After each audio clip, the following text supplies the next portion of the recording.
What a pleasure and what an honor it is to be able to speak with you about this idea of bringing clarity in a culture of confusion. Now, one might wonder, okay, at a conference where we're talking about the ministering to Muslims in and throughout the world, not just in our own little private contexts here, what are we talking about this for?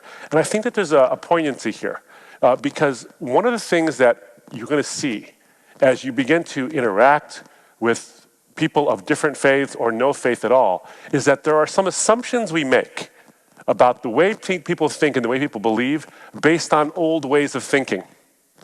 And what I mean by that is this, is that if you walk over to a man named Ahmed, you might think that you know exactly what it is he believes. He holds to the 5 pillars, or at least likes to think he does, or he holds to the 6 fundamental beliefs, or likes to think he does, or whatever it might be. And then the reality is, you talk to this man for 5 minutes and you realize this man is an agnostic.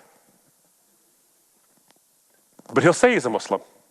We were talking about it over dinner, is that I fundamentally think one of the realities of Islam in the West, and in fact all over the world now, you're seeing this more and more, is that Muslims actually are starting to phase away from more of an orthodox, actual fundamental belief in Islam and are walking away and having a cultural sort of affiliation to Islam, but in their hearts, they don't know. They really don't know. And the reason why this is the case, by the way, is because in some ways, what they've been taught all their lives, and I can tell you this from personal experience, is that you're taught all your life that Christianity is well-meaning but wrong-headed.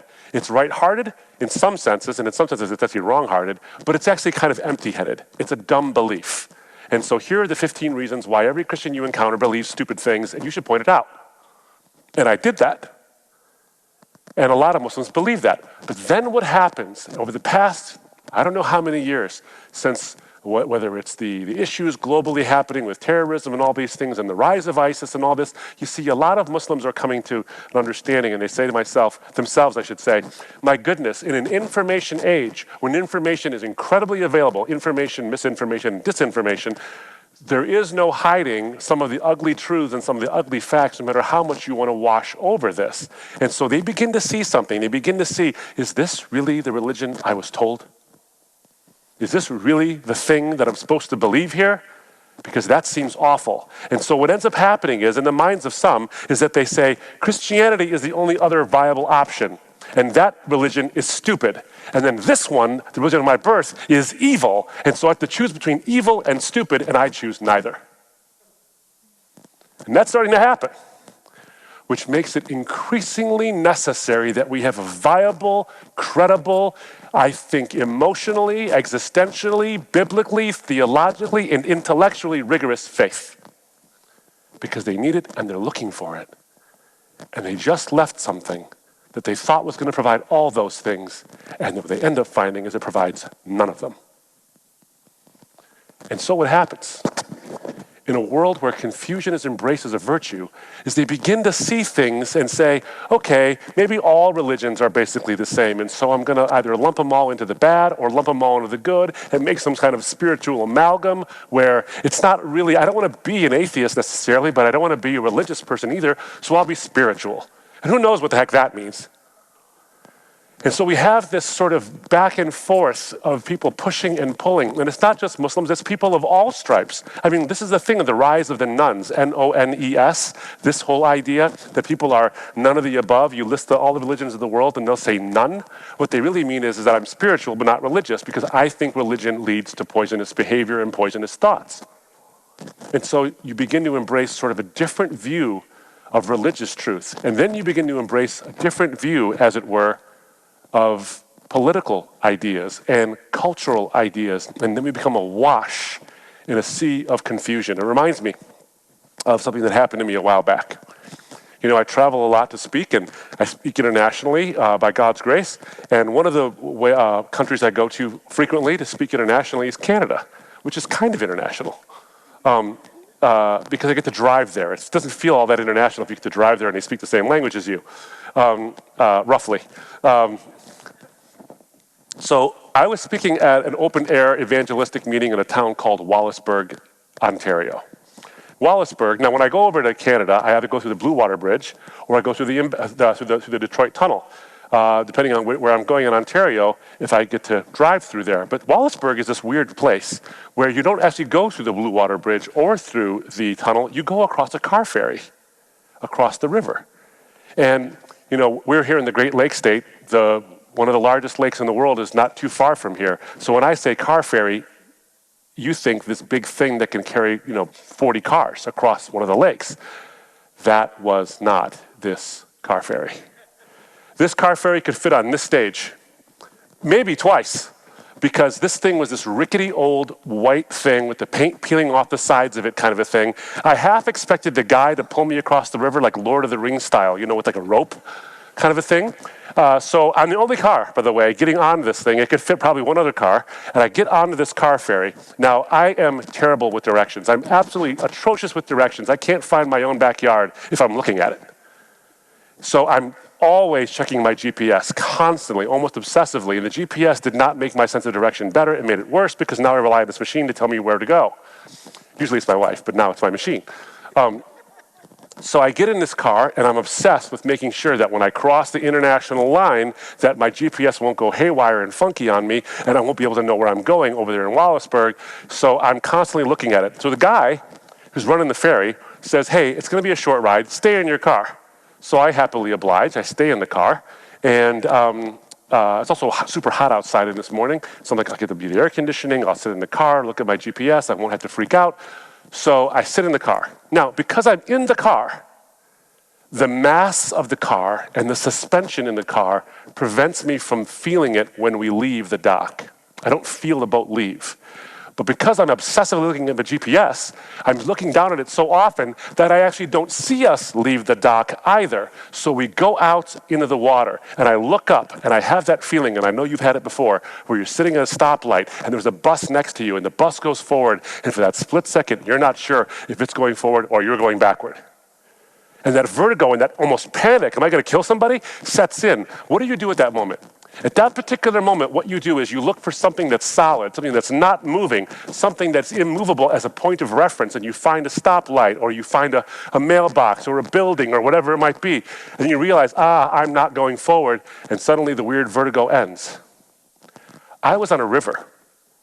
Everything is moving. There is no point of reference because I'm on the boat I would normally find as a point of reference. And the river is constantly flowing. And so that nausea and that weird feeling of vertigo lasts a lot longer, so I don't know what's happening. And I have to look to the distant shore, and I see that it begins to get larger and larger in my field of view, and I realize we're actually moving. I think the culture today is in the river. We're awash right now where there are no longer fixed points of reference. Everything is relative to everything else, and we like it this way. In fact, we left dry land so long ago, and now we have our sea legs, as it were. We're used to the rock and roll and the weirdness of a culture that's so shifted that when we finally do find something solid, when we finally do find something planted, we get nauseous. We get land sick, as it were, because we're so used to being teetering and tottering in the waves. The culture is like this. Think about the issues. I want you to think about that which used to be solid to us, but now is no longer solid. Things like, what does it mean to be human? What does it mean to be male? What does it mean to be female? What does sex really mean? Are all religions true? Are all religions bunk? Don't they teach the exact same thing? Maybe they don't teach the same thing. Maybe they do. Maybe it doesn't matter. When does life begin? Can we end life? When can we end life? When people are old and, sort of having an issue with contributing to society, as it were? Or can we end life before they even begin to contribute to society? These are the issues we're actually asking ourselves. Do we have the right to remove someone's life, to remove someone from a home if they're not given the full expression of what they consider as a child to be their identity? You see, we become very, very awash in this idea that confusion has now become a virtue. I want you to think about this for a moment. Think about this. If you're clear on moral values, that there are certain moral boundaries, that there is an objective morality and we ought to conform ourselves to that objective morality, that is considered regressive. If you're clear on sexual boundaries, that there are certain ways in which we should behave sexually, and those boundaries ought not to be transgressed, that is considered bigoted. And if you're clear that although there are a multiplicity of religions and some have kernels of truth in them, there's actually only one way to God, that is considered oppressive. So if you're clear morally, you're regressive. If you're clear sexually, you're considered bigoted. And if you're clear religiously, that's considered oppressive or at least intolerant. But if you're confused, if you say, you know what, you can be confused as you want about moral values. They're all relative. Whatever you want can be the moral values of the day. Well, that's considered progressive. And if you don't believe that there should be any boundaries on the expression of sexuality, well, that's considered absolutely and utterly tolerant and free. And if you're confused about the religion, about whether or not any one religion actually leads to God or not, well, that is considered tolerant. So if you're clear, you're bigoted, repressive, and intolerant. If you're confused, you're progressive, tolerant, and fostering of those things that people want.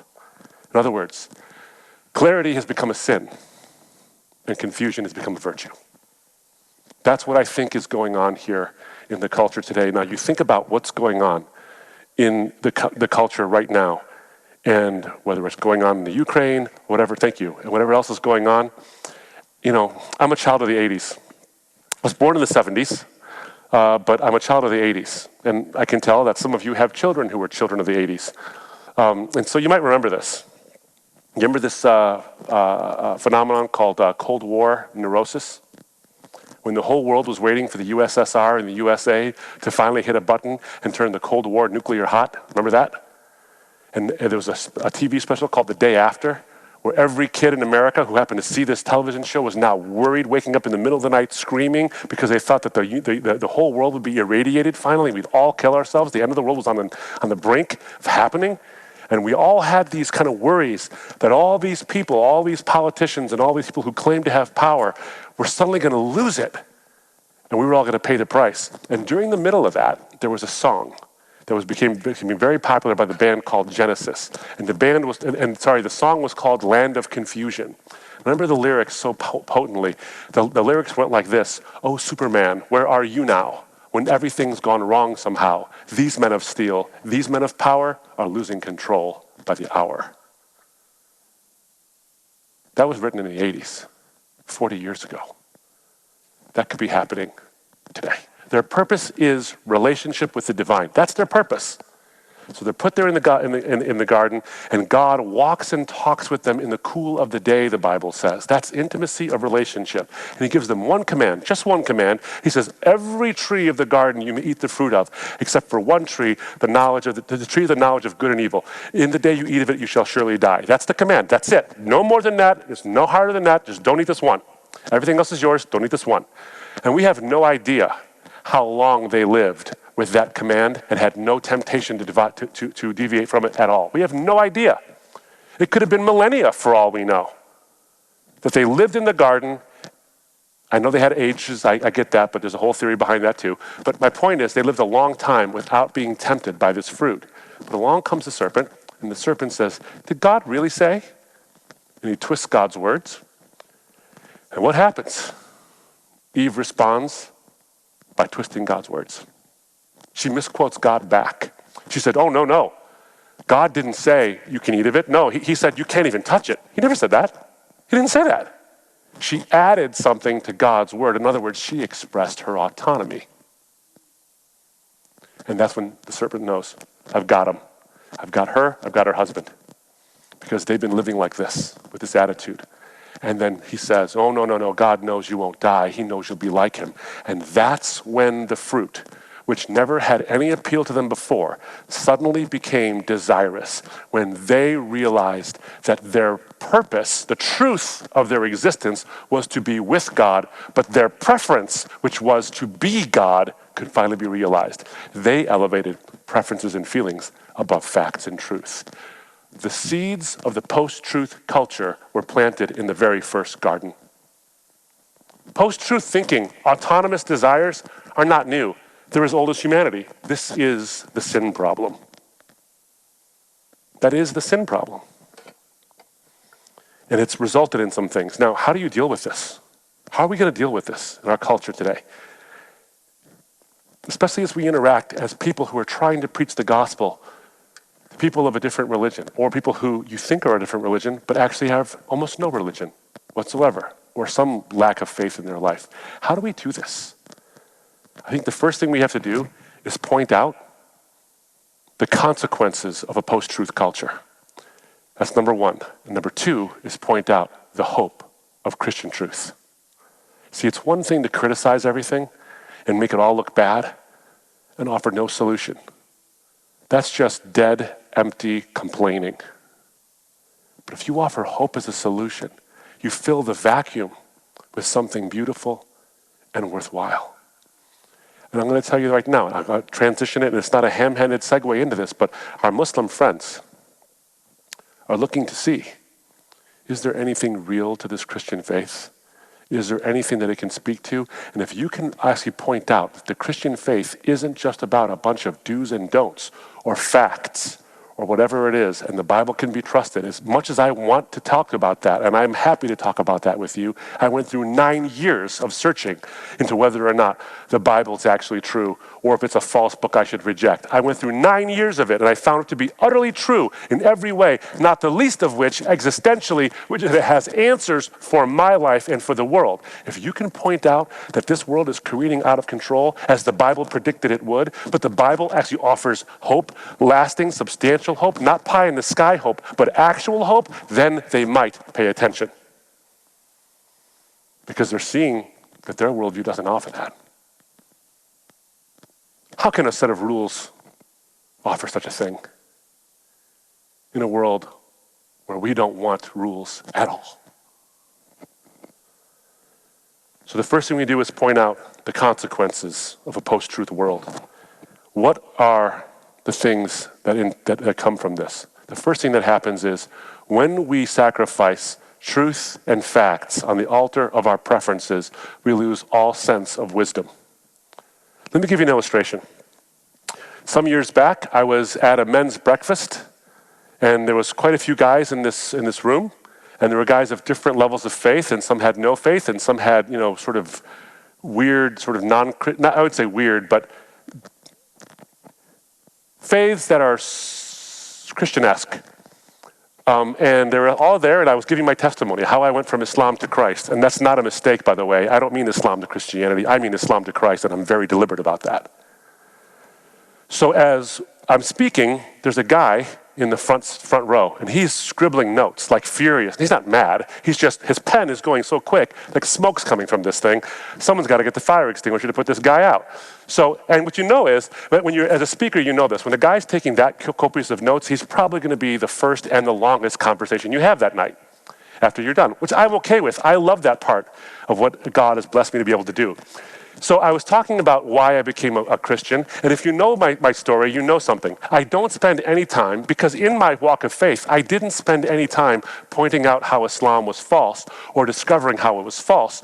What I began to see was that the gospel itself was true. Now, by implication, everything else that comes against it is false, but I didn't become a Christian because that was false. I became a Christian because this is true. Moths go to the light. They don't flee the darkness. So he mistook it. He misunderstood what I was saying. He thought I was saying Islam and Christianity are just fine. They both agree. Here's how I know that. He walked up to me and told me that. He said, hey, I appreciate the way you didn't disagree with Islam when you were talking and giving your testimony. And I said, you may have missed the point. But I see why you thought that, and I explained my position on this. I said, but go ahead. He's like, I want to show you something, which is code for buckle up. It's going to be a while. So what he did was he had a diagram he had drawn for me. And in the middle of the diagram, he had scribbled a bold-faced capital T, like really like thick, a thick T with a circle around it.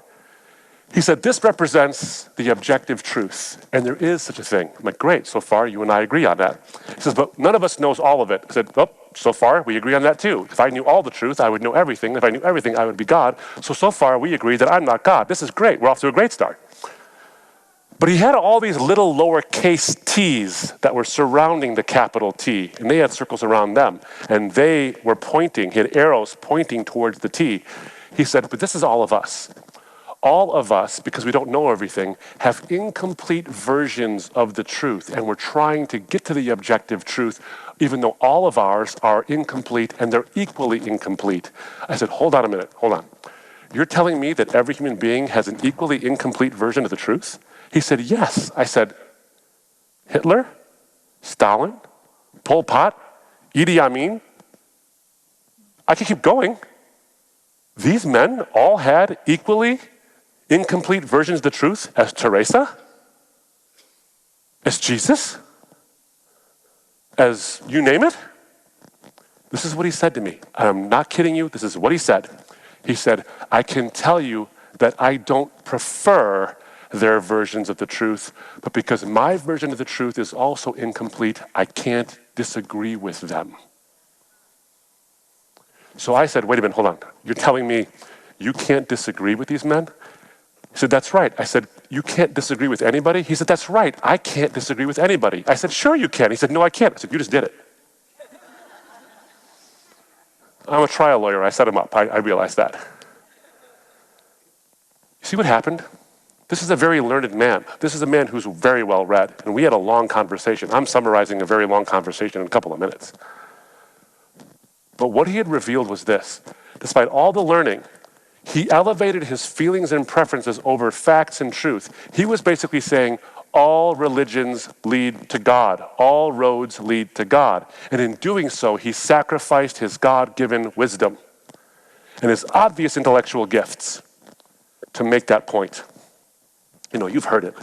All roads lead to God. This is a statement that I never have gotten, because not all roads even claim to lead to God. Buddhism, as Buddha taught it, does not teach that you get to be with God. It teaches that you are in fact nothing, and you are under the illusion that you're real. And your goal is to be extinguished. All roads lead to God? That leads to nothing. I mean, so this is just one example of the many.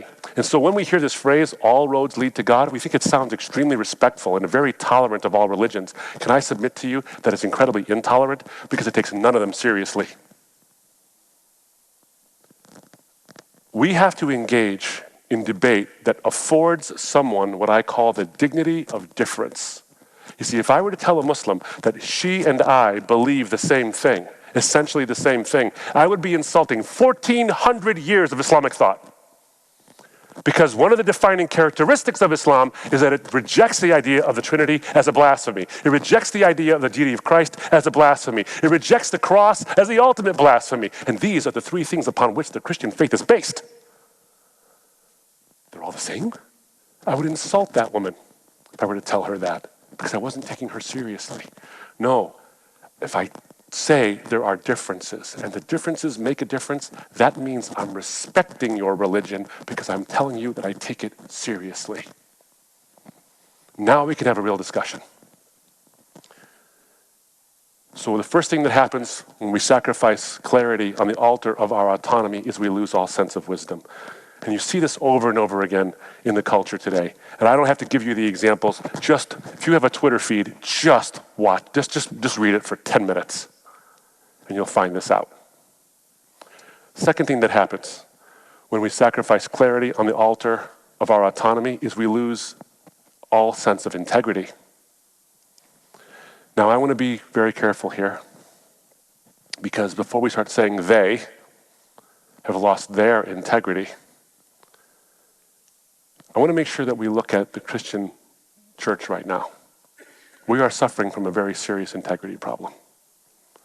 Every person in this room, if you think you need a savior, you know there's a reason. It's because you're not qualified. And so I'm not saying that we have, everyone sins and all that. I know that, absolutely, I know that. Here, pointed at me, probably the worst one here. What I'm saying is this, is that as a Christian church, if we are to have any kind of credibility to the world about what this message is about, we have to have integrity. So give you an example about how a post-truth mindset can infect even the church. In 2015, the United States Supreme Court issued its Obergefell decision, the decision that legalized same-sex marriage in the United States. Maybe you recall this. This happened only 7 years ago. 7 years ago, I believe, in July. And what I saw was interesting because my social media feeds and my emails started to light up with all these stories about how gay activists were now going to use the Obergefell decision of the Supreme Court to try to get the Bible, which preaches against same-sex activity, try to get that denounced as unconstitutional hate speech. So I got all these things. Oh, here's an article here. Here's the thing. Did you know that this one gay activist sued to have the Bible? They sued a Christian publisher over their translation of the Bible to try to get it banned as hate speech. Did you know that? And so there was Christians telling me this over and over again and sending me articles on it. So I decided I'm going to look into this because the first thing that happened when I read this was like, that just can't be true. Just sounds too far-fetched. It took me 3 minutes, a commercial's break worth of time, to find out it wasn't true. Yep, a gay man did in fact sue in federal court a Christian publisher over their publication of the Bible. He claimed that he wasn't trying to say it should be banned. He wanted the court to retranslate it so that it would be gay affirming. He says, no, the real translation is that it's gay affirming, and this publisher, not too far from here, was incorrectly publishing the Bible this way. That's a real case. But notice what happened. He wasn't trying to get it banned. That's lie number one. And he wasn't successful. And he didn't do it using the Obergefell decision. He filed that case years before the Obergefell decision, so he couldn't use the Supreme Court decision as his precedent because it didn't even happen yet. And that case, by the way, was thrown out in 30 days as frivolous. And yet Christians were circulating it as if it was true. How does that hurt our witness? Because we've given into a post-truth culture that elevates our feelings and preferences. Oh my goodness, we're losing influence over the culture. We're losing influence over the culture. We have to respond back. They're lying about the Christian faith. They're trying to denigrate the Christian faith. And so we, out of our urgency, think we have to take these stories and press share on our Facebook feeds or our Twitters or whatever the heck else we use to share these stories without reading the actual story or researching if it's true or not, because it happens to make our enemies look bad. That's not a good thing. We are to be people of truth. If we claim to follow the one who is the way, the truth, and the life, then our way ought to be truthful and bring life. Not culture warrior. Truth will defend itself. It doesn't need us to fake it. So we lose integrity. The third thing we lose, and then I'll move on to the hope, is we lose all sense of accountability and human value. Protagoras said this long time ago. He said, man is the measure of all things. That's the ultimate statement of autonomy. Man is the measure of all things. There is no God above us. There are no gods above us to tell us what's right and what's wrong. We are the pinnacle of all creation, and so we, as humanity, get to dictate what's right and what's wrong. And they've been saying that for centuries. And so Tom Flynn, the secular humanist, puts it this way. He doesn't say it quite as short as Protagoras, but this is what he says. Secular humanism maintains that through a process of value inquiry informed by scientific and reflective thought, men and women can reach rough agreement concerning values, crafting ethical systems that deliver optimal results for human beings in a broad spectrum of circumstances. That's a mouthful. But notice what he says. Through a process of value inquiry informed by scientific and reflective thought, men and women can reach rough agreement concerning values. Have you seen this rough agreement? Is this materialized somewhere? When you look at the way protests happen on this side and that side, and how the right always says the left is telling lies. The left says the right's always telling lies, and all the moderates are saying the right and the left are full of liars. We're not agreeing on a rough set of values. We're agreeing on the value of being rough. And so we've lost all sense of human value and accountability. If there is no God to whom we're accountable, then being rough is the way to go, because your feelings and my feelings matter more than anything else. And we begin to dictate reality around us. It reminds me of that poem by Alexander Pope, a sort of fragment of his much larger poem, The Essays on Man, when he says, "Go, wiser thou, and in thy frame of sense, weigh thy opinion against providence. Call imperfection what thou fanciest such. Say, here God gives too little, and there too much. Destroy all creatures for thy sport or gust, yet cry if man's unhappy, then God's unjust. If man alone engross not heaven's highest care, alone made perfect here, immortal there, snatch from his hand the balance and the rod, rejudge his justice, become the God of God. Pride is still aiming at the blessed abodes. Men will be angels, angels will be gods. Aspiring to be gods, angels fell. Aspiring to be angels, men rebel. And who but seeks to invert the laws of nature sins against the eternal cause." That's prophetic. He wrote that decades ago, saying how we're going to try to upend everything and invert the laws of nature. Now, lest you think I'm being reactionary or I'm pointing to old ideas, let me quote just real quick for you the words of Yuval Harari, secular atheist Jew, in his book Sapiens.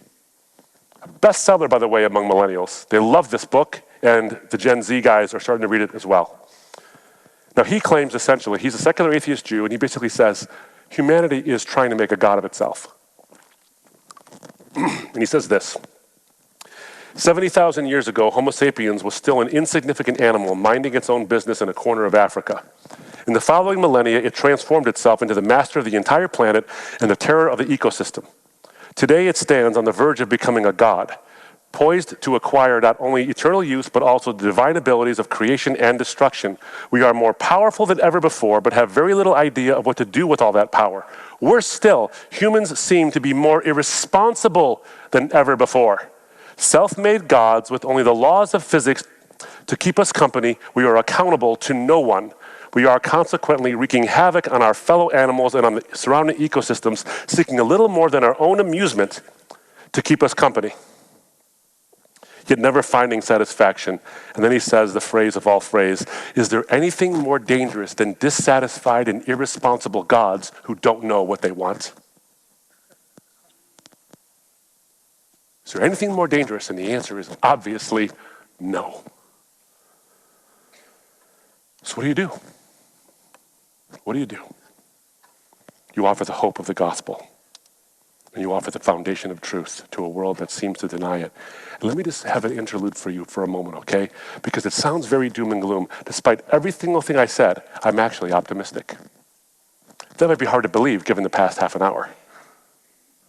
But I'm actually optimistic because I go to these universities and I see these young people at some of these universities, whether it's Yale or it's some small college I've never been to that no one's ever heard of, whatever it is, they come to the microphone and they have engaged in the post-truth bender, and now they're engaged in the post-truth hangover, and they want something other than the hair of the dog.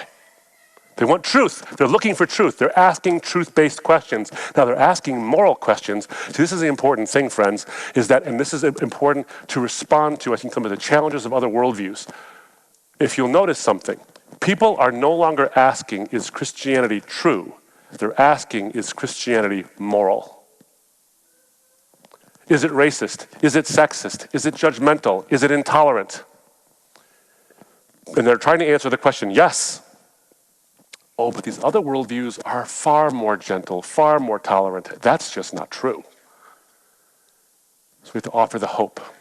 And these young people walk up to the microphone and they're actually looking for an answer. And when they get one, they respond. They respond because there's something going on in the hearts of people today where I think they're beginning to realize, what is it we have been doing for these past years? Now, the reason why the culture rejects the Bible as a source of freedom is because they get the idea of freedom mixed up. They think freedom is autonomy, the ability to do what you want, when you want, in whatever way you want, and define yourself as you like. That's what they think freedom actually is. That's autonomy. The Bible, they think, is a freedom prohibiting book. The reality is the Bible is an autonomy prohibiting book, but it is a freedom loving book.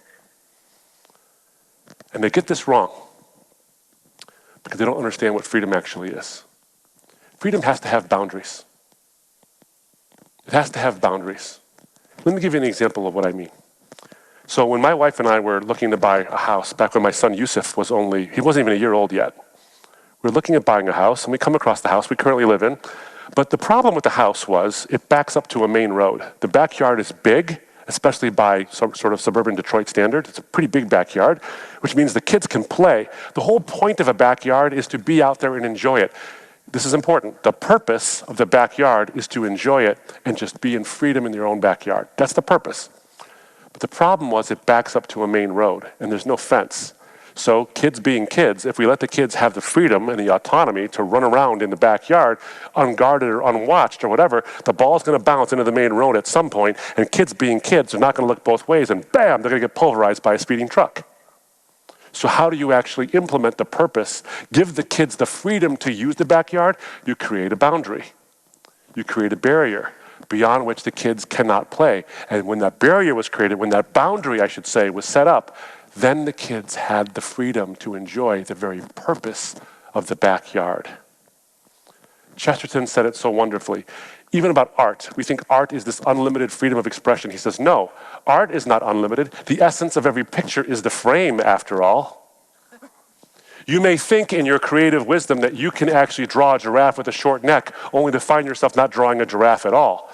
You may try to free things, he says, from incidental characteristics, but you dare not try to free things from fundamental characteristics. You may think that you can free a tiger from his bars, but you dare not free a tiger from his stripes. You find you have freed him from being a tiger at all. Everything has boundaries, and the boundary of freedom is truth. The boundary of freedom is truth. So let's turn to the words of the Lord now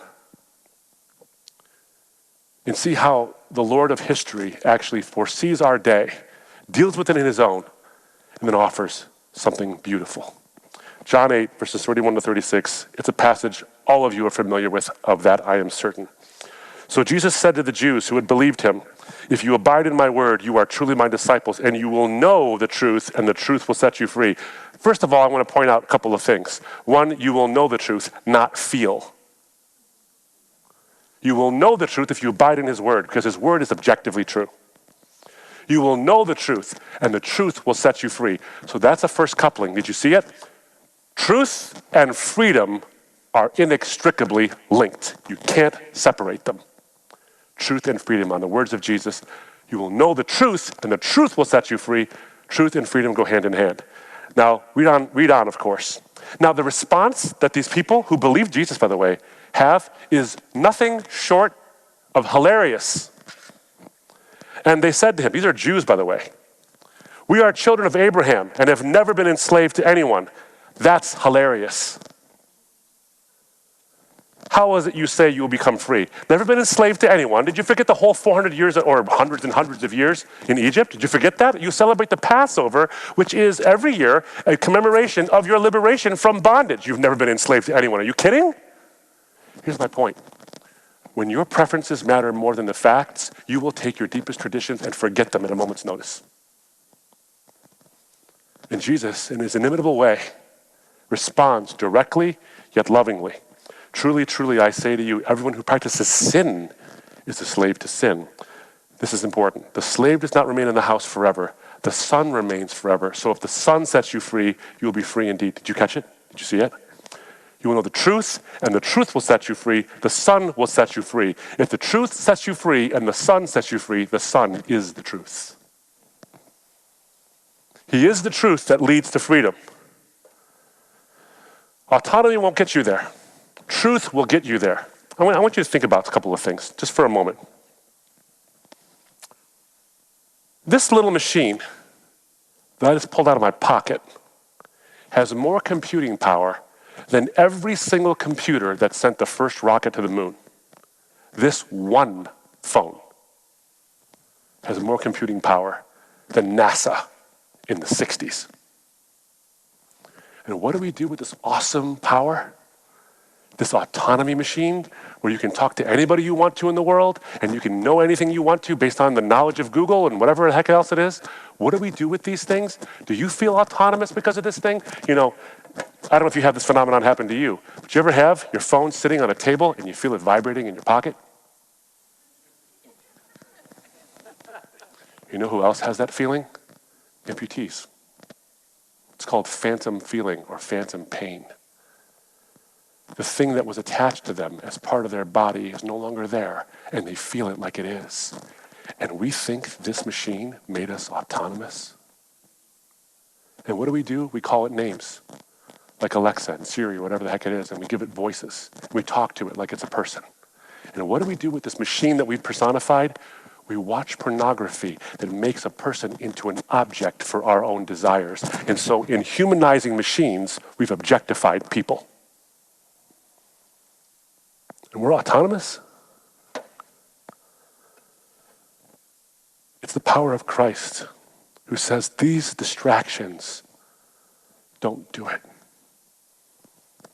The problem for every youth, I don't care what religion they are, is in this machine that for whatever reason we still call phone.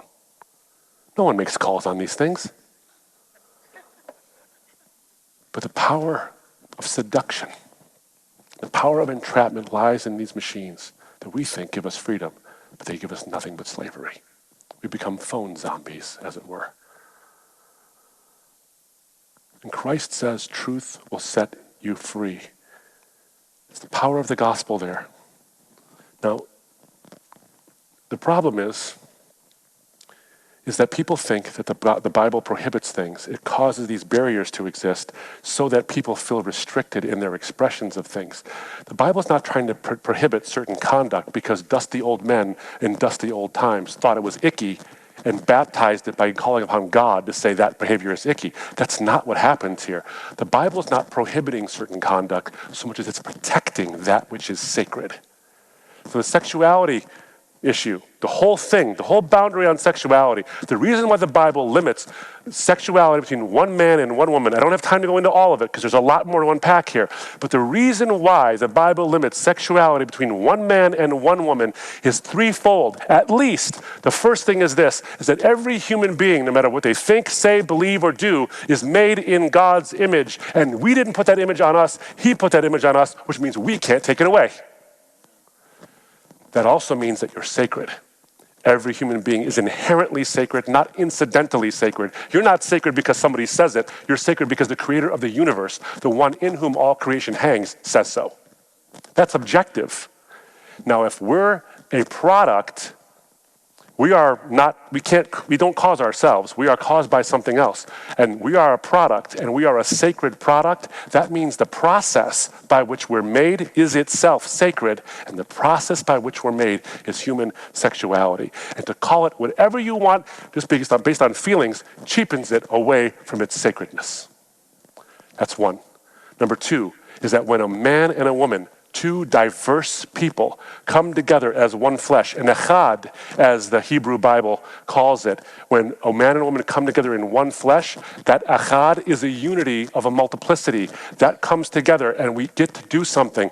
When two diverse people come in unity, one flesh, we are reflecting the divine, a uniquely Christian idea that no other worldview can possibly tell you. They can't justify the sacredness of sex based on their creator unless that creator is himself a unified diversity.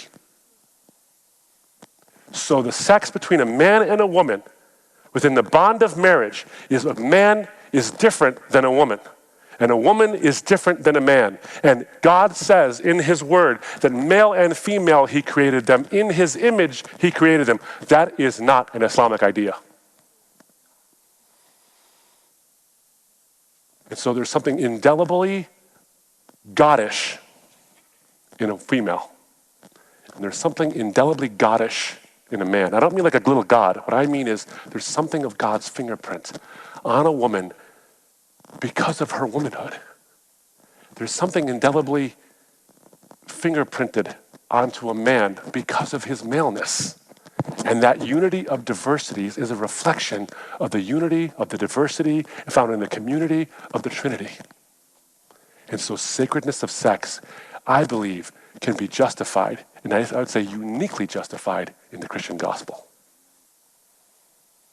And what happens at the end is a marriage where there's another unity of diversities, where sinful, finite, self-seeking, autonomous, loving human beings are finally married to the infinite, pure, self-giving, selfless creator of that very bride. Unity of diversity, from consummation all the way from inception. That's the beauty of the Christian faith. It's not just a set of ideas and doctrines. It all clings together to give us hope. So let me end with this. Because there is just a perception that we're not trying to understand each other, and we're in this animosity constantly. It reminds me of Thomas Bracken's poem, Not Understood, where he says, "Not understood, we move along asunder, our paths grow wider as the seasons creep.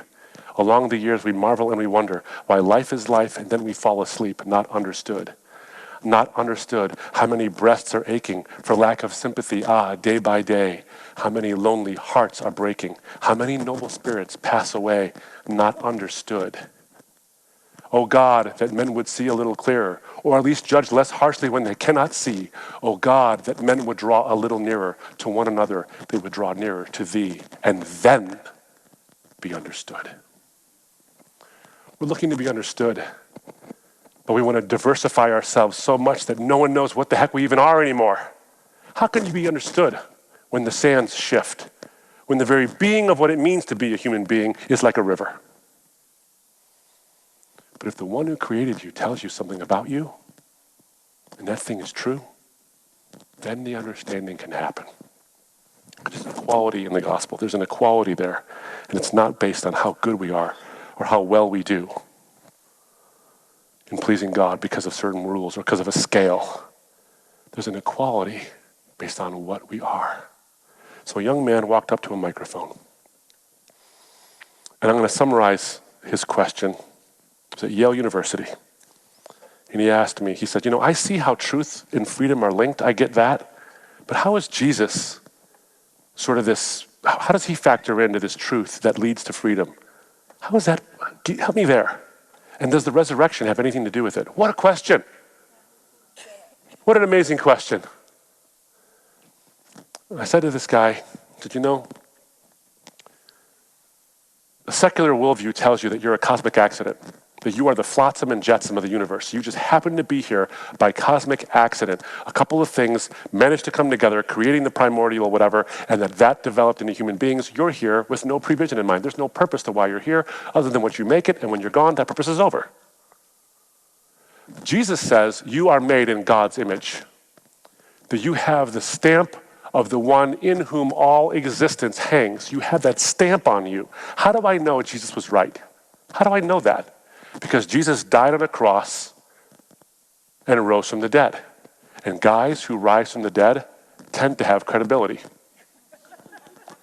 So when he says you have an infinite value based on what you are, and he proves it because he pays for you. He doesn't make you pay for yourself. He doesn't say, here are a bunch of laws and you have to obey them, knowing you can't possibly obey them, and leave you there. He says these laws point out something, that you are flawed, that there is an inherent problem in you, but I love you so much that I'm willing to pay an infinite price to spend an infinite eternity with you. That's how you know you are made in God's image. And so freedom is not the ability to do what you want in whatever way you want and define yourself as you want. No, freedom is the ability to do what you want in accordance with what you should, based on what you are. If you are just the flotsam and jetsam of the universe, then there is no what you are. You're just stuff. And so why not invent your own moral laws and do whatever the heck you want to do? But if you're made in God's image, and that's what you are, then there's a moral law that is there objectively from the God who made you. that bounds you and binds you to the truth. And then you do what you ought to in accordance with that, and he will change the desires of your heart. He died on a cross to prove how valuable you are, and he rose from the dead to prove that he could do it, that he paid your debt for you. The culture is trying to put its hope in personal truths, and it puts its hope in things that are neither personal nor true. Drugs, video games, social media, lyrics of songs that have nothing but bile in them, illicit behaviors, you name it, neither personal nor true. You know, it was a secular rock band called Crash Peril that has a song called Rain Delays, and it actually points this out. This is a secular group, and they know the human condition. They can recognize it. It says, sleepless nights and endless days, and mini skirts and serving trays, and waking up from rain delays, and selling sex for pocket change, and living off the alcohol with no one but a cab to call, lost inside a bathroom stall. This carbon copy life withdrawal. And driving cars we can't afford, just making sure we're never bored, living off our own accord between coffee grounds and corner stores and limousines and cigarettes and long weekends without regrets. Well, no one here is taking bets. This is what they say. I need someone to believe in, someone to fill this space with grace, to look into my eyes and touch my face, someone to make me strong, someone to make me belong, someone to make me alive. We don't need rules. We don't need religion in the sense of trying to prove ourselves to God, and we don't need imbecile distractions that keep us from a knowledge of who we are. We need someone. There's only one religious system in the world, or a system of thought for that matter, that offers you that one, who makes you alive. He doesn't make you good, he makes you alive. And that's Christ. So in a world that seeks personal truths to make them fulfilled,